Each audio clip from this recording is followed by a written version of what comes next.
Hello guys, welcome to my channel Rational Heritage, and this side Hemant, and today I came here with some facts about Brahmanism.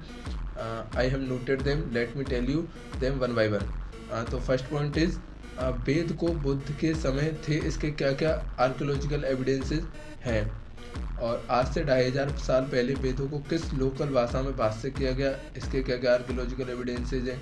Point number 3, उनको भाष्य करने वाला यानी translation करने वाला कौन कौन था, उनके क्या क्या आर्कोलॉजिकल एविडेंसेज हैं। पॉइंट नंबर 4, कि बुद्ध ने आजीवन ना तो संस्कृत में कुछ लिखा ना संस्कृत में कुछ पढ़ा, तो फिर बुद्ध को वेदों का ज्ञान कैसे प्राप्त हुआ, और पढ़ने के लिए वेदों का लिखा हुआ होना जरूरी है, और यदि लिखा हुआ है तो फिर उसके आर्कियोलॉजिकल एविडेंसेस क्या क्या हैं, और उनको लिखने वाला कौन था, इनके आर्कियोलॉजिकल एविडेंसेस क्या क्या हैं, और क्या कभी पाली भाषा में संस्कृत ग्रंथों का अनुवाद हुआ, यदि हुआ तो उसके क्या क्या एविडेंसेज हैं।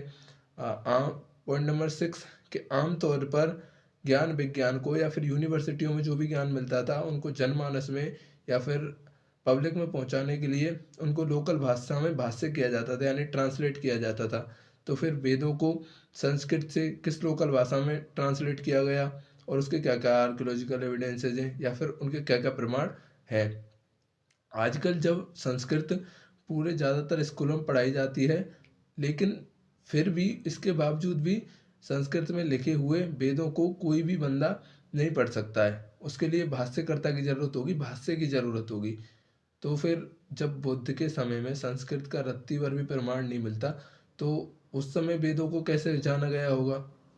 और नेक्स्ट पॉइंट, जब सम्राट अशोक ने बुद्ध के धर्म को फैलाने के लिए बहुत सारे इंस्क्रिप्शन लिखवाए थे, यदि किसी ब्राह्मण ने वेदों के ज्ञान को फैलाने के लिए कोई भी इंस्क्रिप्शन लिखवाया है तो उसके क्या क्या आर्कोलॉजिकल एविडेंसेज हैं और उनको लिखने वाला कौन था, वो तो उन आर्कोलॉजिकल एविडेंस का हमें प्रूफ दिखाएं। बस यही मेरे पॉइंट्स थे। तो मेरा लास्ट में बस एक ही कहना हुआ आपसे, जय इतिहास, जय भारत, जय भीम, नमो बुद्धाय।